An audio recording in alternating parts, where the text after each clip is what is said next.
mai begitu tentang dari kami kali ini tuh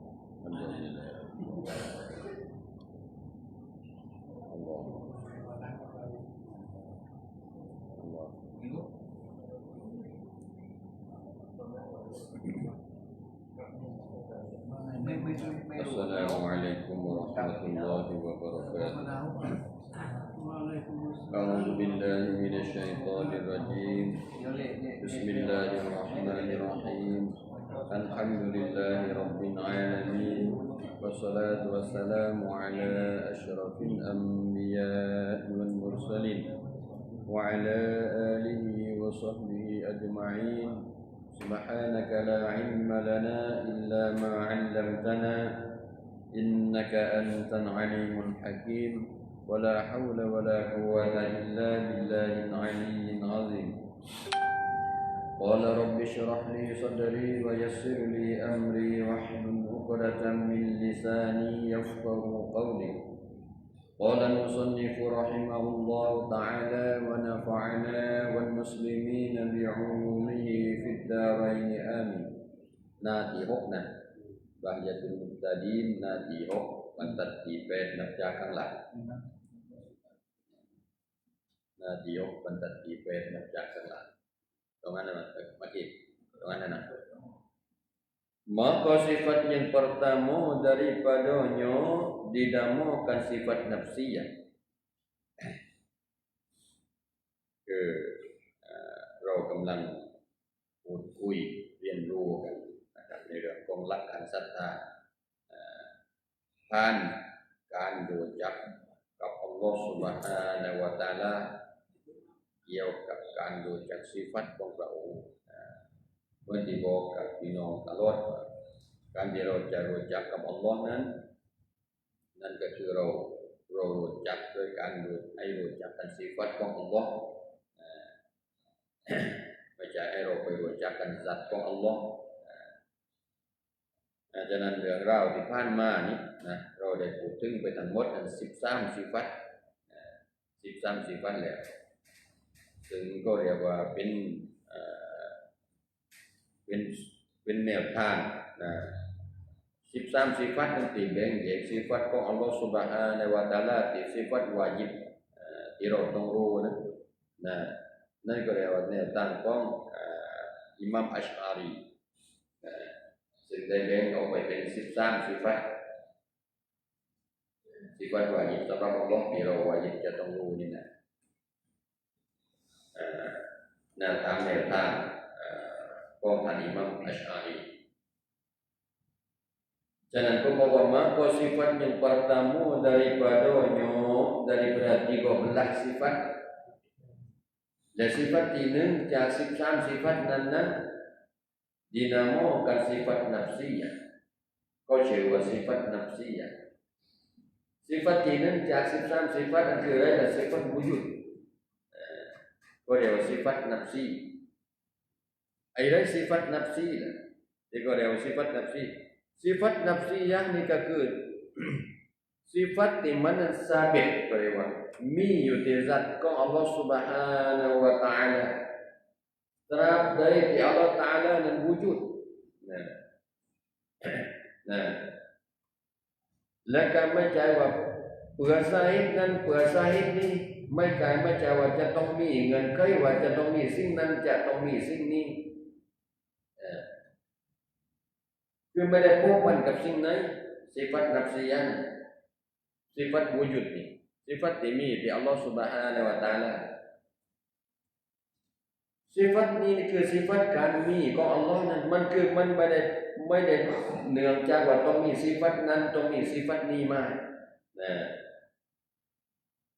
คือมันไม่ลาซิมกันกับsifatอื่นๆว่าไม่ว่าtidak melazim iyo dengan satu sifat yang lain sifat nafsiyah sifat wujudการมีของอัลลอฮฺ Subhanahu wa Ta'ala มันไม่ได้เกี่ยวพันว่าจะต้องเป็นสาเหตุนั้นต้องเป็นสาเหตุนี้ถึงจะมีวujudถึงจะมีการมีของอัลลอฮฺ Subhanahu wa Ta'ala มาอันนี้ก็เรียก sifat nafsiyah แต่สิฟัตนี้นี่ก็เรียกว่ามันมีด้วยสัตว์ของอัลลอฮฺซุบฮานะฮูวะตะอาลานะไม่ได้พูดไม่ใช่จะต้องใช้นั้นจะต้องใช้นี่ในการที่จะมีสิฟัตวูจุดนั่นความหมายว่านับซียะ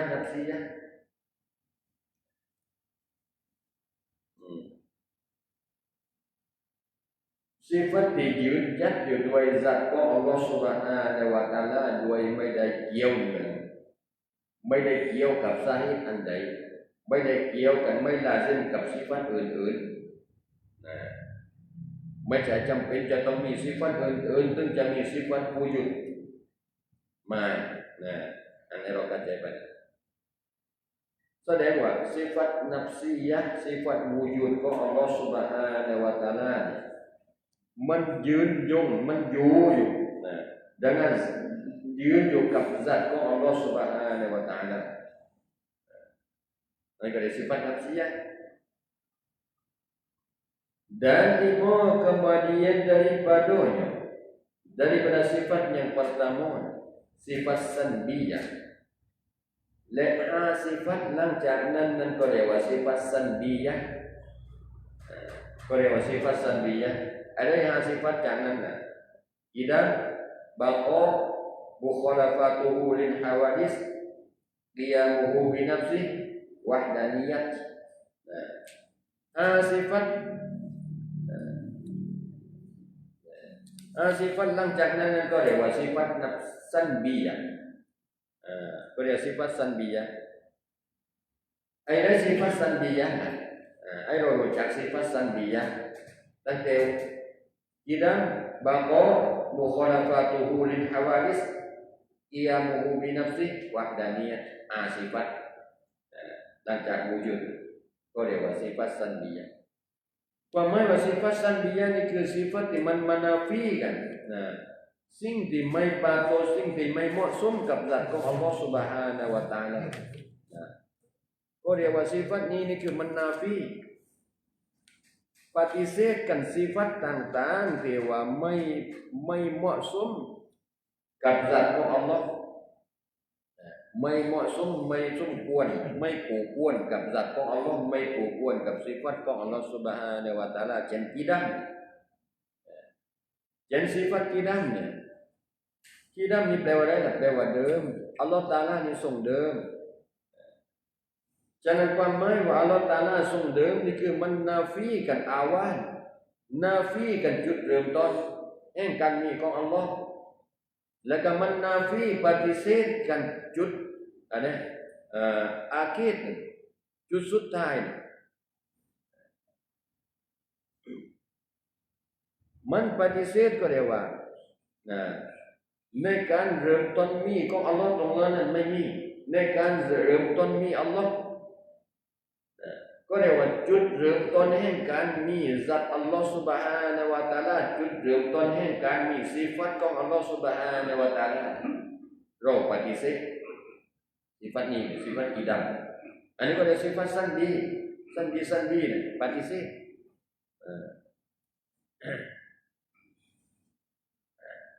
กิดามบาก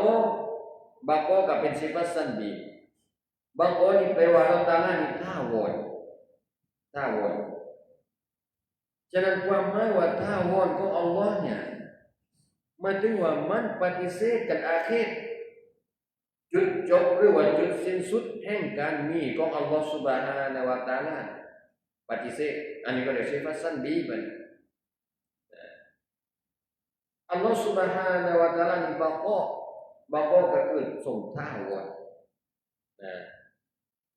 ท่าวอนตรงนี้ก็คือไม่มีวันจบสิ้นไม่มีจุดสุดท้ายวันสุดท้ายแห่งการมีของอัลลอฮฺ Subhanahu wa taala ผิดกับสิ่งอื่นๆทั้งหมดสิ่งอื่นๆเนี่ยที่เขาบอกว่ามันท่าวอน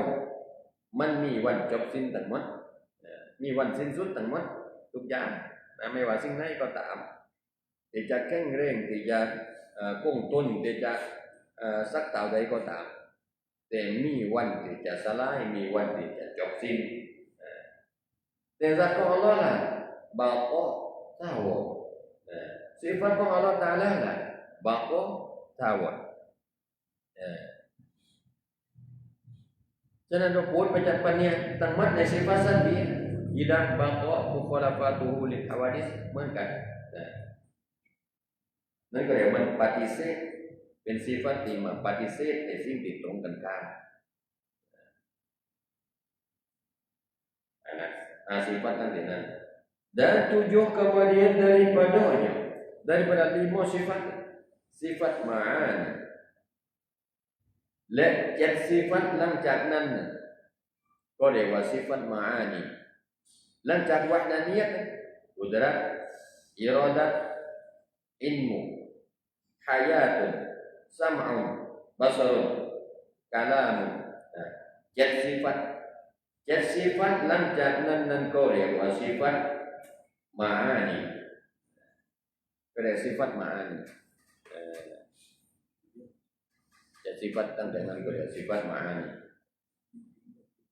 อะไรmakna sifat ma'ani เนี่ยอะไรความหมายของ sifat ma'ani ของ Allah Subhanahu wa taala 7 sifat ตั้งแต่ไหนกันกุดรัตอิราดะห์ilmu hayatun sam'un basarun laka kalamun ความหมายว่า sifat ma'ani คือ sifat ที่ว่ามันมี sifat ที่mawjud sifat ที่มีคือ sifat เหล่านี้นี่ก็เรียกว่าซอฟในการที่เราจะมองเห็นได้หากว่าอัลเลาะห์ตะอาลานี่บุกกันฮิญาบหากว่าอัลเลาะห์ตะอาลาเปิดฮิญาบกล้องที่บังกันเนี่ย sifat ma'ani ตั้ง7 sifat นี่นะ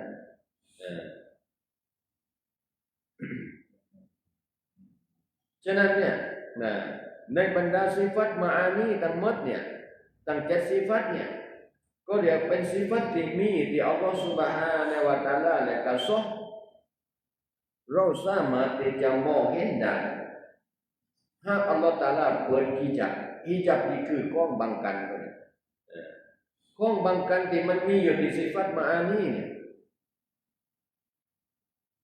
และก็ sifat ma'ani ของอัลเลาะห์ Subhanahu wa taala นี่คือ sifat ที่อยู่กับซาตของอัลเลาะห์ตะอาลาเป็น sifat ที่อยู่กับซาตของอัลเลาะห์ Subhanahu wa taala sifat ที่จะไม่จากออกจากซาตของอัลเลาะห์ Subhanahu wa taala sifat ทั้ง7 sifat นั่นน่ะกุดรัตอิราดะห์อิลมุฮายะซัมอุนบัศรุนกะลามุนทั้งหมดการมีความสามารถของอัลเลาะห์ Subhanahu wa taala กุดรัตฉะนั้นกุดรัตนี่ก็เรียกเป็น sifat ที่มีอยู่ในซาตของอัลเลาะห์ Subhanahu wa taala จะไม่จากออกจากซาตของอัลเลาะห์ Subhanahu wa taala sifat แห่งความสามารถของอัลเลาะห์และเมื่อใดก็ตามที่ซาตนั้นมี sifat กุดรัตมันจะวาญิบไอ้ซาตนั้นก็เรียกว่ามี sifat ด้วย sifat มะนาวiyah ต่อไปนี่คือไปตามแนวทางของอะไรล่ะเช็คซานุซีที่แบ่งออกเป็น20 sifat wajib สำหรับอัลเลาะห์แต่ถ้าตามแนวทางของอิหม่ามอัชอารีแบ่งออกเป็น13 sifat นี้แหละฉะนั้นกุดรัตเนี่ยสมมุติกุดรัตนี่ก็เรียกเป็น sifat ma'ani sifat ma'ani ก็คือ sifat ที่มีซอฟเราสามารถที่จะมองเห็นได้ sifat นี้หากว่าอัลเลาะห์ตะอาลาบุกกันฮิญาบหากว่าอัลเลาะห์ตะอาลาเปิดสิ่งที่บังกันเนี่ยสิ่งที่บังกันอยู่ที่ sifat ma'ani และเป็น sifat ที่อยู่ก็เรียกว่าไม่จากออกจากซาตของอัลเลาะห์ Subhanahu wa taala อยู่กับซาตของอัลเลาะห์ Subhanahu wa taala ตลอดบรรดา sifat เหล่านี้ไม่ว่ากุดรัตอิราดะห์อิลมุของเราล่ะสมมุติอิลมุนี่เป็น sifat ma'ani ที่อยู่กับซาตของอัลเลาะห์ Subhanahu wa taala ตลอด ไม่จากออกจากสัตว์ของอัลลอฮฺซุบฮานะฮูวะตะอาลาอิลมูซึ่งผิดกับอิลมูที่มีที่เราวิชาความรู้ที่มีที่เรานี่เราบอกว่าเรารู้นั้นเรารู้นู้นเรารู้นี่เนี่ยแป๊บเดียวบางทีนะวัดตัวอันนี้ทุกวันบางทีก้าวในสมัยนั้นเลยนะไว้ไม่ตุกสุราวัดตัวไว้ไม่ตุกไม่รู้อะไรขึ้นก่อนอะไรเลยความรู้ของเราใช่ละเรามันไม่คงอยู่ไม่คงยืนอยู่กับเราตลอดเวลาความรู้นะบางทีลืมรู้แล้วกลายเป็นไม่รู้รู้แล้วกลายเป็นไม่รู้และไม่รู้มาก่อนที่จะรู้นั่นวิชาความรู้ที่มีที่เราไม่รู้มาก่อนที่จะรู้والله أخرجكم من بطون أمهاتكم لا تعلمون شيئا แล้วท่านให้ออกมาจากท้องแม่ในสภาพที่ไม่รู้อะไรเลยแต่ความรู้มันเพิ่งมีทีหลังเลยก็มีวันที่จะหายไปอันความรู้ของเราเห็นมุกการได้ยินของอัลลอฮ์การได้ยินของอัลลอฮ์นี่มันอยู่ที่สัตว์ของอัลลอฮ์ซุบฮานะฮูวะตะอาลาอยู่ตลอดเวลาไม่มีวันที่จะจากออกจากสัตว์ของอัลลอฮ์ซุบฮานะฮูวะตะอาลาไม่ใช่ว่าได้ยินมั่งไม่ได้ยินมั่งของเรานี่มีเหมือนกันได้ยินมั่งไม่ได้ยินมั่งวันไหนเดี๋ยวว่ามันไม่เสียงมันไม่เตือนแรงเนี่ยอาจจะได้ยินโดยสภาพปกติในหูดีๆแต่หูดีก็ตามถ้ามีเสียงเตือนมามีผลได้ไหมเราก็ไม่ได้ยินแล้วการได้ยินของเราแต่ถ้าหูนวกลาคนเลยเราได้ยินโดยหูแต่การได้ยินของอัลลอฮ์นี่คืออยู่กับสัตว์ของอัลลอฮ์ซุบฮานะฮูวะตะอาลาอยู่ตลอดเวลาและก็ไม่เกี่ยวว่าจะต้องมีเป็นเสียงไม่เกี่ยวว่าต้องได้ยินโดยหูเรานี่นึงมันมีหูสองมันหูนั้นต้องไม่นุ่งหูไม่นุ่งแล้วเนี่ยสภาพต้องปกติไม่มีเสียงกระตึกและก็เสียงที่มานี่มันต้องเป็นเสียงมาโอ้เดชจะเราได้ยินด้วยเสียงต้องดังโอ้ถ้าเพื่อนด่าเมย์แล้วไม่มีเสียงเราก็ไม่ได้ยินแล้ว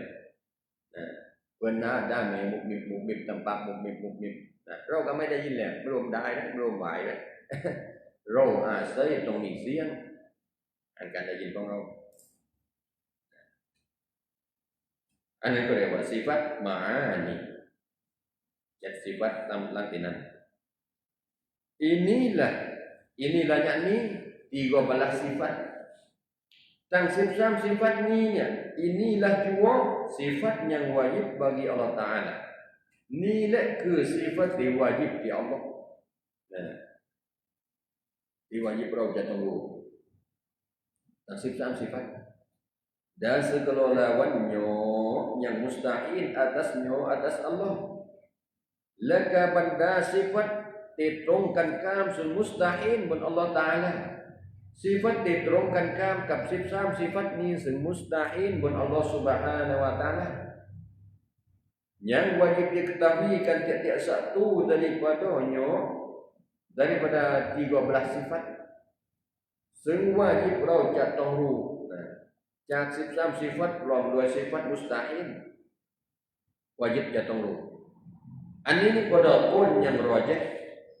ตามคนที่รอเจห์ที่มีความชัดเจนที่สุดเลยyaitu ละคนรอเจห์เนี่ยqaulอิหม่ามอัชอารีนั่นก็คือตามแนวทางของท่านอิหม่ามอัชอารีแนวทางนั้นที่แบ่งออกเป็น13 sifat dan segala yang mengikutkan dia kan Asy'ari และก็บรรดาผู้ที่เดินตามแนวทางของท่านอิหม่ามอัชอารี dan menjalani qadhi dan mengikut akan dia akan qadhi และก็เชคกอดีเนี่ยและก็ผู้ที่เดินตามแนวทางของเชคกอดีฮุเซนเชคซานุซีdi dalam matan Ummin Barahim atas bahwasanya yang wajib diketahui kan tามเชคกอดีและก็ผู้ที่เดินตามแนวทางเชคกอดีและท่านอิหม่ามซานุซีเนี่ยในมatan Ummin Barahim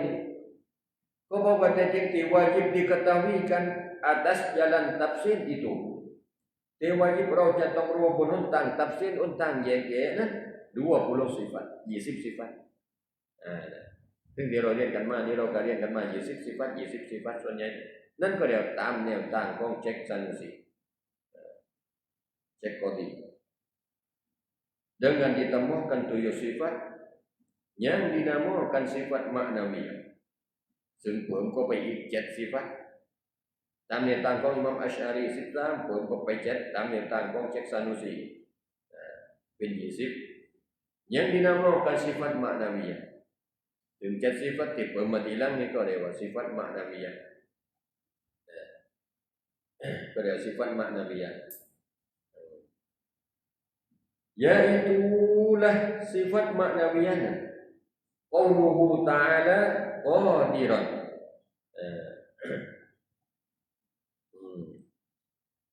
นั่นก็คือหนึ่งมันกอลูฮูตะอาลากอดิรอนนี่ก็เรียกว่า sifat maknawiyah apa mai qauluhu ta'ala qadiran artinya keadaannya Allah Ta'ala itu yang kuasa Allah Ta'ala ผู้ทรงมีความสามารถก็แปลว่า Allah Ta'ala ผู้ทรงมีความสามารถฉะนั้นเนี่ยในสิฟัตมักนาวิยะห์เนี่ยในสิฟัตมักนาวิยะห์เนี่ยคือเขาเรียกว่าซัตของ Allah Ta'ala ผู้ทรงมีสิฟัตกุดรัตZatของ Allah Ta'ala ผู้ที่มีสิฟัตกุดรัตเดี๋ยวนี้sifat maknawiyah niคือทุกsifat maknawiyahnya คือทุกsifat ที่มีแต่zat ของ Allah Subhanahu wa Ta'ala ตราบใดก็ตามแต่ zat Allah Subhanahu wa Ta'ala มี sifat ma'ani ada sifat ma'ani lah sifat ma'ani kacat sifatนั่นKudrat, iradat, ilmu, hayah, sam'un, basarun, kalamun. Jadi sifatนั้นก็เรียกว่า sifat ma'ani. ฉะนั้น sifat maknawiyahnya คือทุกๆ sifat ที่ทราบอยู่ที่ Allah Subhanahu wa Ta'ala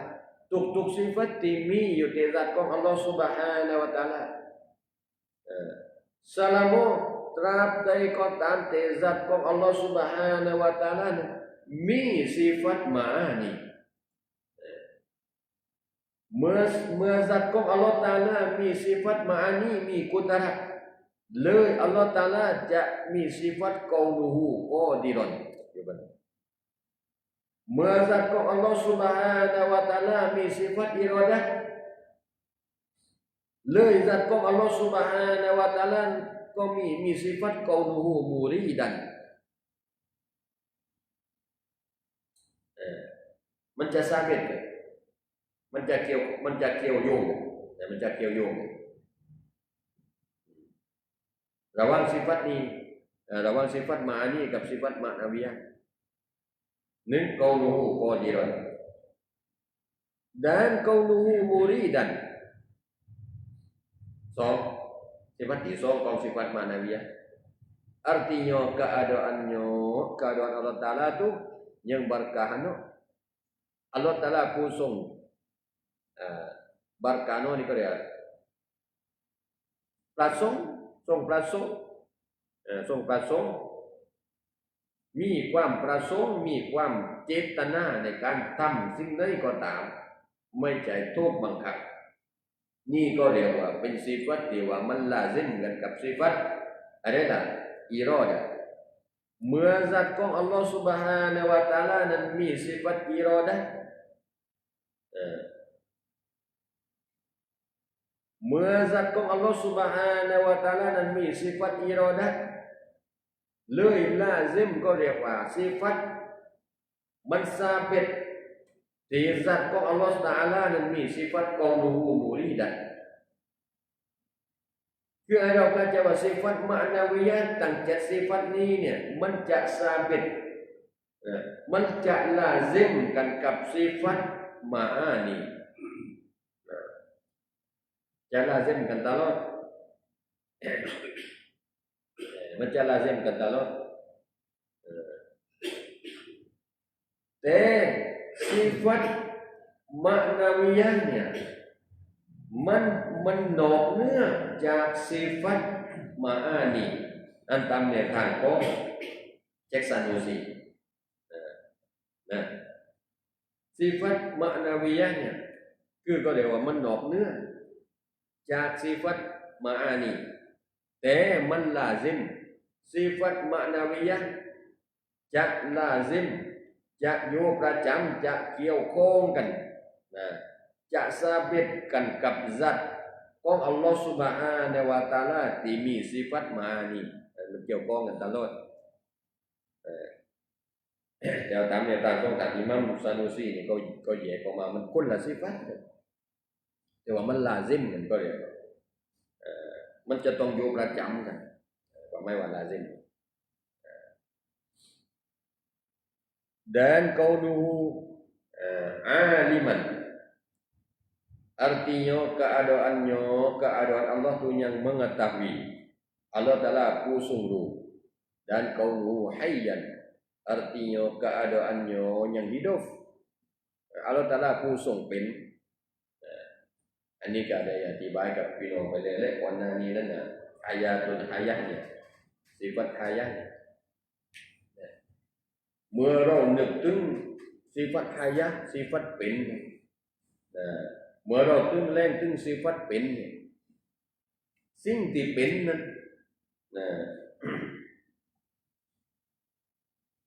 พอเรานึกถึงสิ่งที่เป็นมันจะนึกถึงการเคลื่อนไหวจริงไหมต้องเป็นมันจะนึกถึงการเคลื่อนไหวเลยสำหรับอัลลอฮฺ Subhanahu wa Ta'ala สิฟัตเป็นของอัลลอฮ์เนี่ย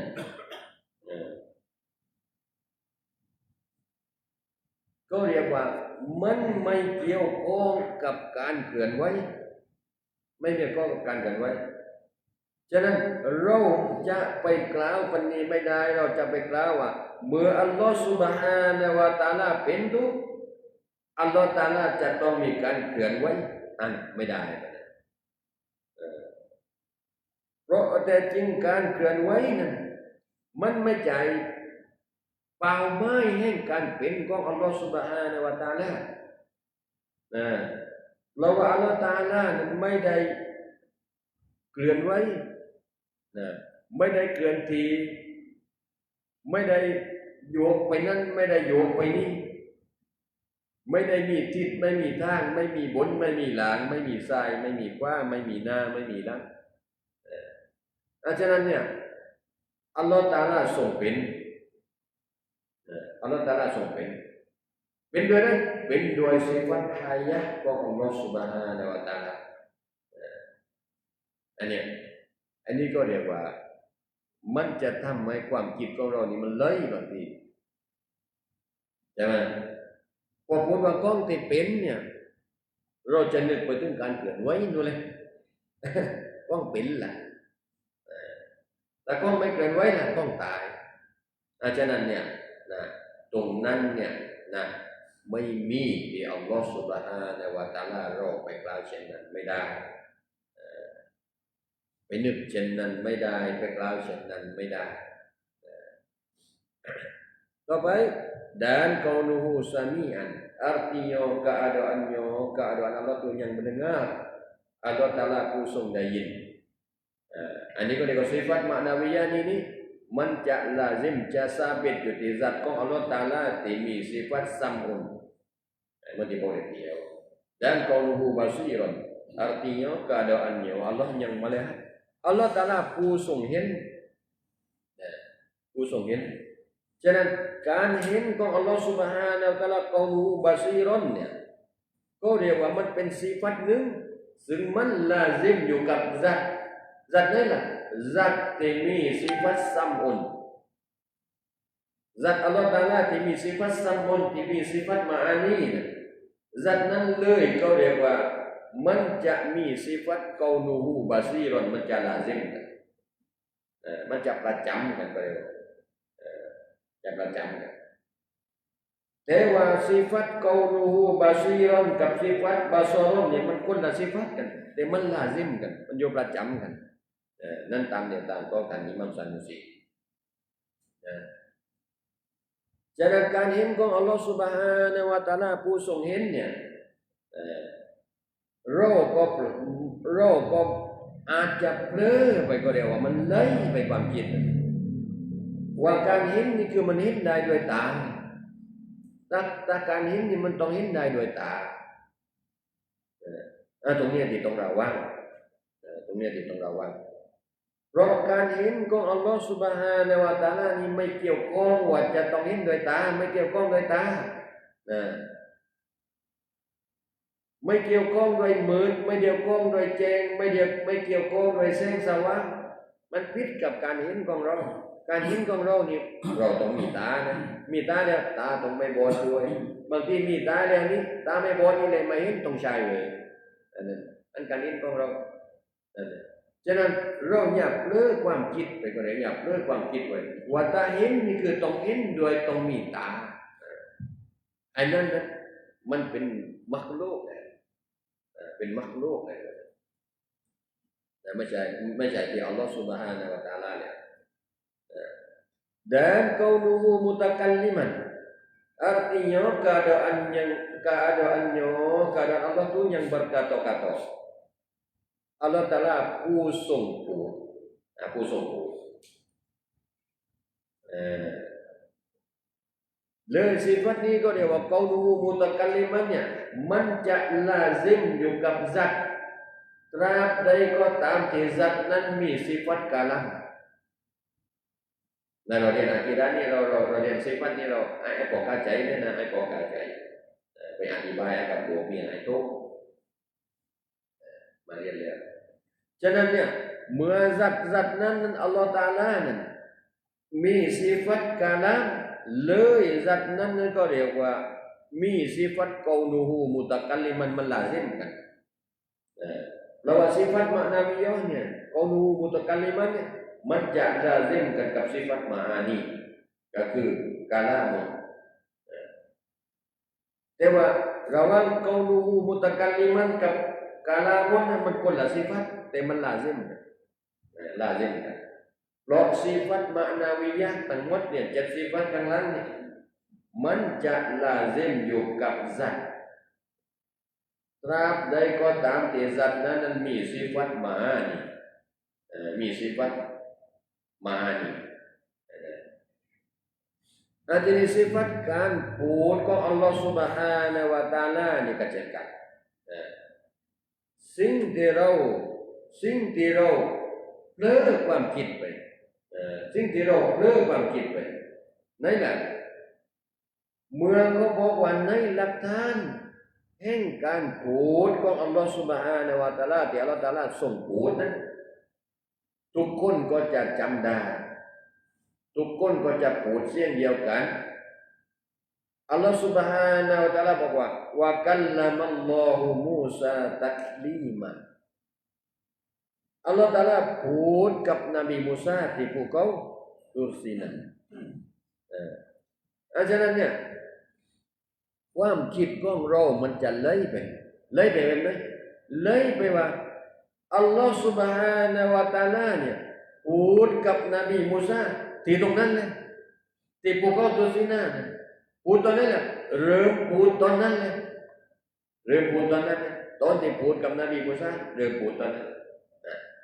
อันนี้คือสิ่งที่เราจะต้องระวังในอากีดะห์สิ่งที่เราต้องระวังพี่น้องอธิบายนะเราต้องเข้าใจก่อนไปอธิบายกับลูกเมียกับคนอื่นว่าไม่ว่ากัลลัมัลลอฮุมูซาตักลีมาตรงนั้นอัลลอฮฺ Taala พูดกับนบีมูซาไม่ใช่อัลลอฮฺ Taala เริ่มพูดในตอนนั้นสิฟัตกาลัมของอัลลอฮฺ Subhanahu wa taala ไม่มีจุดเริ่มต้นและก็ไม่เกี่ยวข้องกับสถานที่ ไม่ได้เกี่ยวข้องกับสถานที่นบีมูซานี่เลยเกี่ยวข้องกับสถานที่นบีมูซาอยู่ที่ภูเขาตูรซีนะนบีมูซานี่เอาทีเลยเพราะนบีมูซาเนี่ยเป็นมักลุก แต่การพูดของอัลลอฮฺซุบฮานะฮูวะตะอาลาไม่ใช่ว่าเริ่มพูดตอนนั้นก่อนหน้านี้นี่เงียบมาก่อนหน้านี้นี่เงียบเพิ่งมาเริ่มพูดตอนนั้นเลยกับนบีมูซาผิดพลาดทันทีอากีดะห์ผิดพลาดทันทีใช่ละเพราะว่าสิฟัตของอัลลอฮฺซุบฮานะฮูวะตะอาลาไม่มีจุดเริ่มต้นซึ่งทำตัวนี้เราต้องอธิบายว่าการที่อัลลอฮฺ Subhanahu wa Taala พูดกับนบีมูซาพูดมาตั้งแต่อาซานดูพูดมาตั้งแต่อาซานนี่ดูไม่ใช่พูดตอนนั้นแต่ตอนนั้นนั่นก็เรียกว่าอัลลอฮฺ Taala เปิดฮิญาบนี่คือกล้องที่บังกันตอนนั้นอัลลอฮฺ Taala เปิดฮิญาบเปิดสิ่งที่บังกันเลยนบีมูซานี่ได้ยินการพูดของอัลลอฮฺเปิดฮิญาบก็เรียกว่าฮิญาบสิ่งที่บังกันที่เรามองไม่เห็นอยู่นะไม่ใช่ว่านบีมูซาเนี่ยอัลลอฮฺตะอาลาเพิ่งมาพูดก่อนตอนนั้นนี่เงียบมาก่อนนั้นนี่เงียบมาเพิ่งมาพูดเอาตอนนั้นไม่ใช่เนี่ยสิ่งที่ต้องระวังเพราะมันจะกลายเป็นอัลลอฮฺตะอาลานี่มีจุดเริ่มต้นขึ้นมาทันทีสิฟัตของอัลลอฮฺมันก็จะขาดทันทีฉะนั้นเนี่ยให้ระวังไม่ถึงว่าอัลลอฮฺตะอาลานี่พูดมาตั้งแต่เดิมแต่เพียงแต่ว่าอัลลอฮฺตะอาลานี่บุกโกกันฮิญาบก็เรียกว่าเปิดฮิญาบให้กับนบีมูซาแค่นั้นเองป้องบังกัน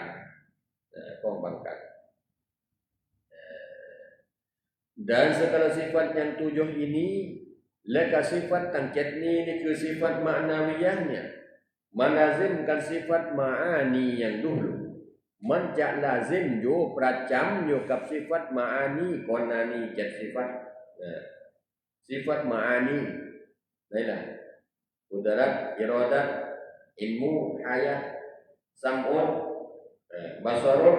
kalamun นั่นก็เรียก sifat ma'ani ฉะนั้น sifat ma'nawiyah 7 sifatนี้kaunuhu qadiran kaunuhu muridan kaunuhu aliman kaunuhu hayyan kaunuhu sami'an kaunuhu basiran kaunuhu mutakalliman อันนี้มันจะlazimอยู่ประจำอยู่กับ sifat ma'ani ฉะนั้นเมื่อเป็นแบบนี้ dan atas inilah ฉะนั้นเมื่อเราเดินตามแนวทางนี้แหละมุสตาฮิลปุโรสตลอลาวันโยลาวันกอนูฮูทั้งหมดลาวันโยลาวันสิฟัตมะนาวิยะสิ่งที่ตรงกันข้ามกับสิฟัตมะนาวิยะทั้ง7นี้นี่ถือว่ามุสตาฮิลทั้งหมดเหมือนกันซึ่งข้อที่ตรงกันข้ามนั้นdan diketahui akan sekolah lawanหรือว่าdiketahui akan dia akan mustahil ซึ่งเราจะรู้สิ่งที่มุสตาฮิลกับอัลลอฮฺตะอาลาเนี่ย daripada lawan segala sifat ma'ani yang telah lalu เรารู้ได้จาก sifat mustahil ของ sifat ma'ani ที่ก่อนหน้านี้ในsifat mustahil sifat mustahil sifat mustahil ของกุดรัตก่อนหน้านี้คืออะไรล่ะ mustahil sifat lemah sifat การอ่อนแออัลลอฮฺตะอาลามีความสามารถเมื่ออัลลอฮฺตะอาลามีความสามารถสิ่งที่ตรงกันข้ามนั่นก็คืออัลลอฮฺตะอาลาอ่อนแออัลลอฮฺตะอาลาอ่อนแอนั่นก็เรียกว่า sifat ที่ตรงกันข้าม sifat ที่ตรงกันข้ามกับ sifat ma'nawiyah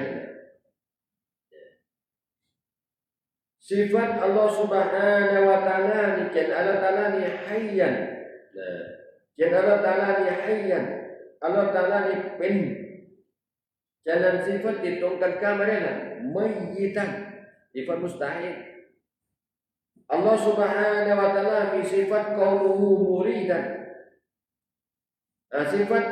ที่ตรงกันข้ามมาได้ละกาลิฮันอัลลอฮฺตะอาลาผู้ที่ถูกบีบบังคับอัลลอฮฺตะอาลามีsifatกอลูฮูอาลิมันสิ่งที่ตรงกันข้ามมาได้ละกอลูฮูจาฮิลันเนี่ยเรากเทียบpertama โดยยึดsifat ma'ani นี่มาเป็นหลักและก็เอามุสตาอินของ sifat ma'ani เหล่านั้นแหละมาเป็นมุสตาอินของ sifat maknawiyah แสดงว่า sifat mustahil ของ sifat ma'ani ทั้งหมดนั่นมันก็คือเป็น sifat mustahil ที่ sifat ด้วยการที่เรารู้ได้จาก sifat คือ sifat mustahil ของ sifat maknawiyah ต่างเจ็ด sifat ข้างหลังเนี่ยเรารู้ได้จาก sifat mustahil ใน sifat ma'ani ต่างเจ็ด sifat ก่อนหน้านี้รู้ได้จากนั้นนั่นแหละ